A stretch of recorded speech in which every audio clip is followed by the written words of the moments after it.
Taiwan, جس کا سرکاری نام ریپبلک آف چائنا یا جمہوریہ چین ہے، کہنے کو تو ایک چھوٹا سا خطہ ہے، لیکن یہ دو بڑی طاقتوں کے درمیان بڑے تنازع کا سبب بنتا جا رہا ہے۔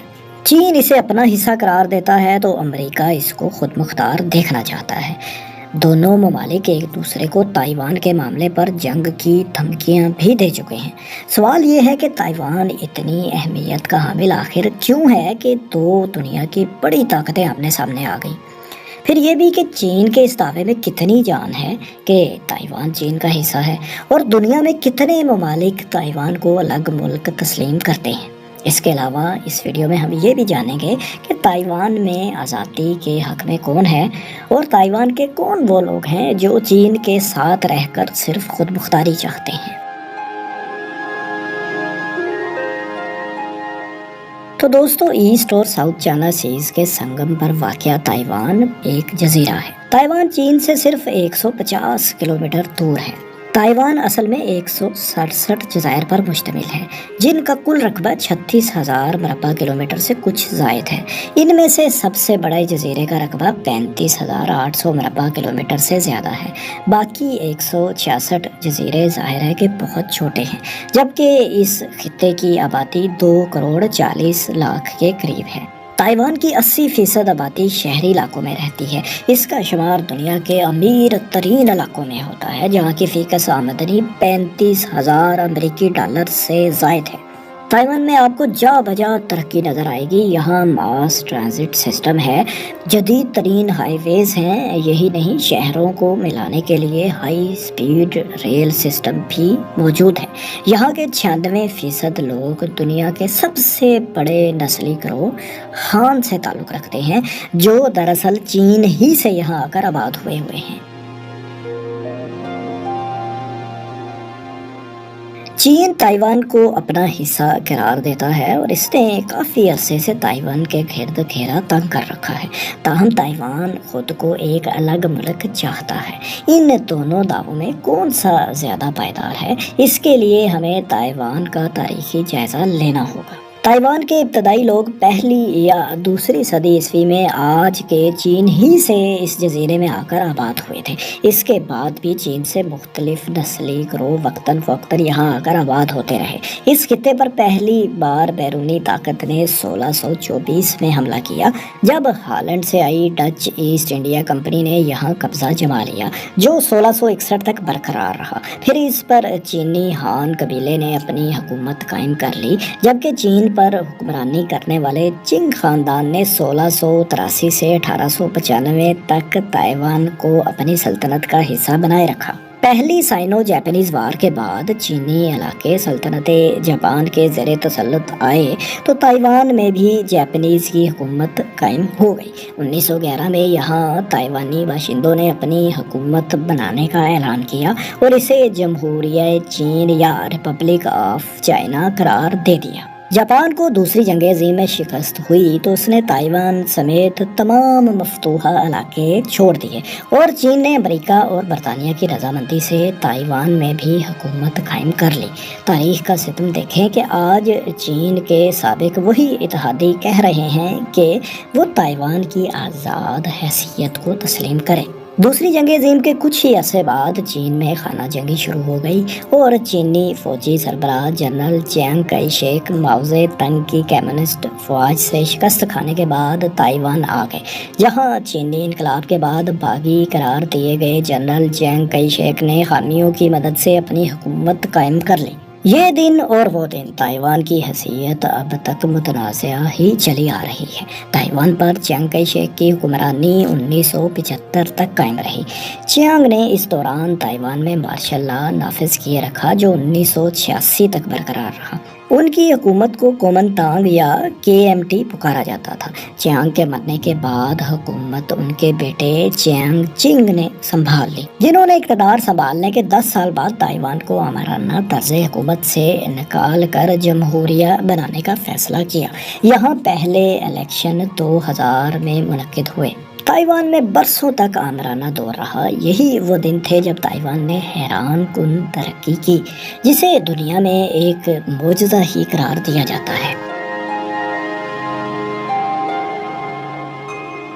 تائیوان کی ترقی کا معجزہ، تائیوان اکنامک میراکل۔ یہ وہ دور ہے جب تائیوان نے ایسا عروج پایا کہ بڑی بڑی طاقتیں دنگ رہ گئیں۔ ترقی کا یہ سفر شروع ہوا 1971 سے، جب اقوام متحدہ میں تائیوان کی جگہ چین کی حکومت کو اصل چین کی نمائندہ قرار دیتے ہوئے اسے سلامتی کونسل کی نشست دے دی گئی اور تائیوان کو اس سے محروم کر دیا گیا۔ تائیوان نے اپنی اس محرومی کو ہی کامیابی بنانے کا فیصلہ کیا۔ اس سے پہلے 1949 سے جمہوریہ چائنا یعنی تائیوان ہی اقوام متحدہ کی سلامتی کونسل کا رکن تھا اور متعدد مغربی ممالک بھی اسی کی حیثیت تسلیم کرتے تھے۔ تاہم پیپلز ریپبلک آف چائنا یعنی چین کی حیثیت مانے جانے پر تائیوان کی اہمیت ظاہر ہے کہ کم ہو گئی اور تائیوان کو الگ ملک تسلیم کرنے والے ممالک کی تعداد صرف 13 رہ گئی۔ اس صورتحال میں پہلے چیانگ کائی شیک اور پھر ان کے بیٹے کی حکومت نے تائیوان کو ترقی یافتہ بنانے کے سفر کی بنیاد رکھی۔ تائیوان میں انڈسٹریلائزیشن کو فروغ دیا گیا اور ٹیکنالوجی پر خاص توجہ دی گئی، جس میں micro electronics, micro chips, computers اور کمپیوٹر سے جڑی ایکسیسریز کی وسیع پیمانے پر مینوفیکچرنگ شامل تھی۔ اس کا دارالحکومت تائپے کو بنایا گیا، جو آج اس کی ترقی کا مظہر ہے۔ یہاں کے برانڈ جن میں ہون ہائی انڈسٹری، TSM یعنی Taiwan semiconductor manufacturing, Acer, Asus اور پیگاٹرون شامل ہیں۔ ٹیکسٹائل کی صنعت پر بھی تائیوان نے خاص توجہ دی۔ انڈسٹریلائزیشن بڑھی تو تائیوان میں جمہوریت کو فروغ ملا اور مزدوروں کو یونین سازی کی اجازت بھی مل گئی۔ 80 کی دہائی میں تائیوان معاشی سپر پاور کے طور پر ابھر کر سامنے آیا، جس کی جھلک امریکہ میں ہی نہیں بلکہ چین میں بھی دکھائی دی۔ 1950 میں تائیوان کی فی کس آمدنی $170 تھی، جو آج جاپان اور اٹلی جیسے ترقی یافتہ ممالک سے بھی زیادہ ہو چکی ہے۔ یہاں لوگوں کو کمائی کرنے کے مواقع ملے تو انہوں نے دن رات ایک کر دیا، حتیٰ کہ خواتین بھی مردوں کے شانہ بشانہ کام کرنے لگیں۔ 90 کی دہائی میں جیسے ہی تائیوان کی کمپنیز کو چین میں سرمایہ کاری کی اجازت ملی، انہوں نے بڑے بڑے منصوبوں پر پیسہ انویسٹ کرنا شروع کر دیا اور اس وقت ایک اندازے کے مطابق یہ سرمایہ کاری $60 ارب سے بھی بڑھ چکی تھی۔ دوستو، تائیوان LCDs اور LED لائٹس بنانے میں اپنا ثانی نہیں رکھتا۔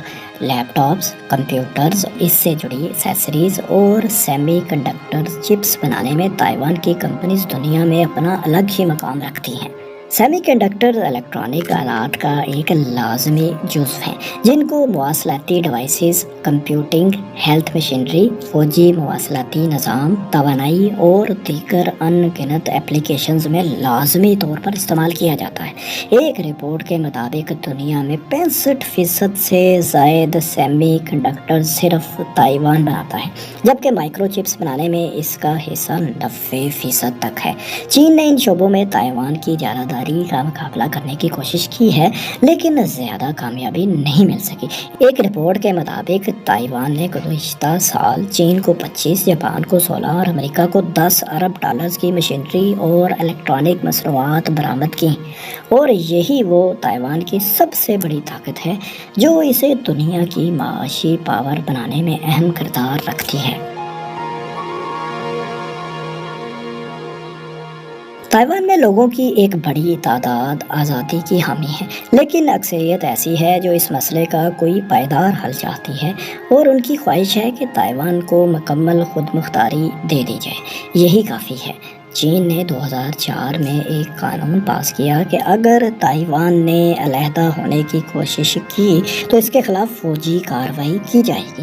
یہی وہ قانون ہے جسے تائیوان میں سب سے زیادہ خطرناک سمجھا جاتا ہے۔ 2016 سے صدارت کے عہدے پر فائز سوئی انگ وین بھی باضابطہ آزادی حاصل کرنے کے نظریے کی ہی حامی ہیں۔ انہوں نے دسمبر 2016 کو ٹرمپ کی کامیابی کے بعد فون کر کے انہیں مبارکباد بھی دی تھی۔ یہ 1979 کے بعد تائیوان کا امریکہ سے تعلقات کی بحالی کی طرف پہلا باضابطہ رابطہ تھا۔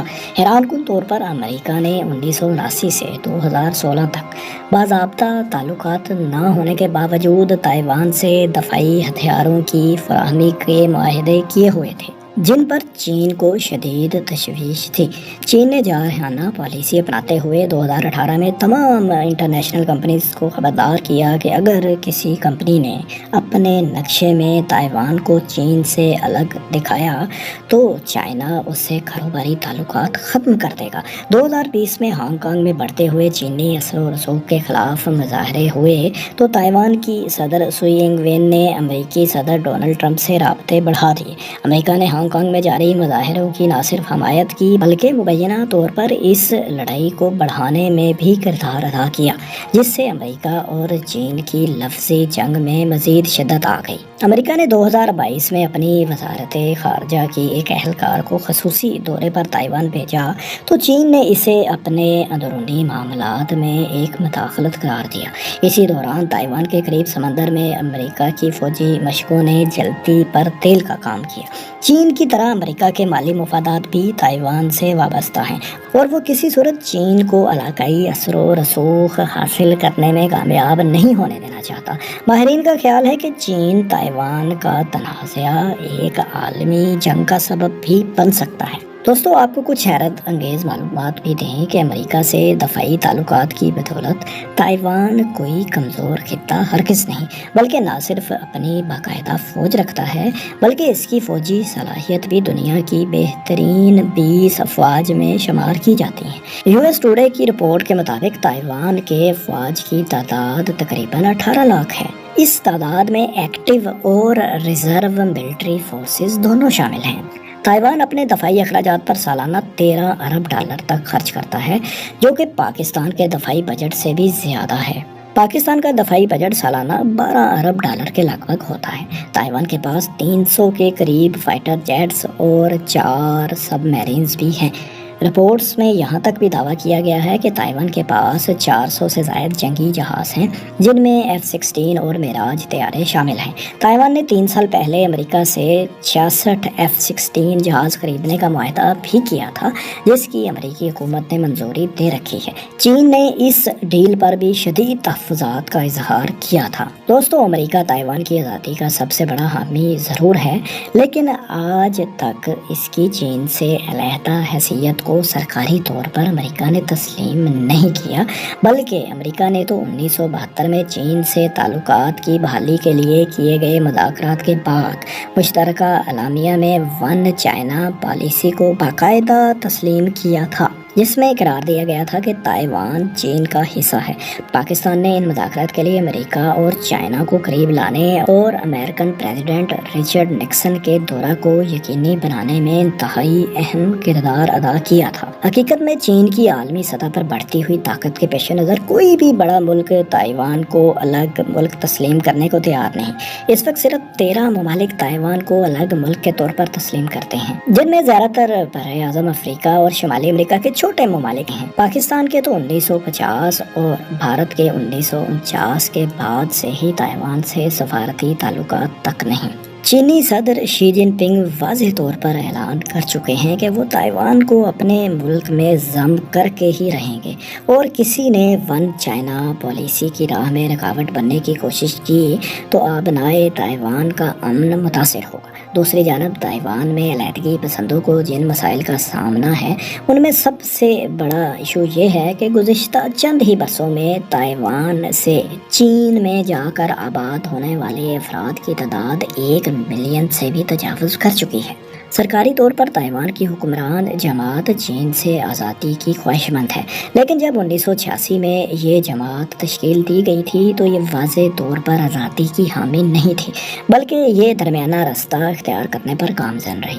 پھر یہ جماعت آزاد تائیوان کا نعرہ لگا کر سامنے آئی اور اس نے سن 2000 کے صدارتی الیکشنز میں پہلی بار کامیابی حاصل کر لی۔ دوسری جانب ان کے مخالف اور سابق آمر چیانگ کئی شیک کی جماعت KMT، جو کل تک چین سے آزادی کی خاطر لڑنے مرنے کو تیار تھی، آج کل وہ چین سے دوبارہ اتحاد اور الحاق کی حامی ہو چکی ہے۔ دوستو، آپ کو کیا لگتا ہے، تائیوان کو الگ ملک بننا چاہیے یا اس کا چین کے ساتھ رہنا ہی عالمی امن کے لیے فائدہ مند ہے؟ اپنی رائے سے کمنٹس میں ضرور آگاہ کریں۔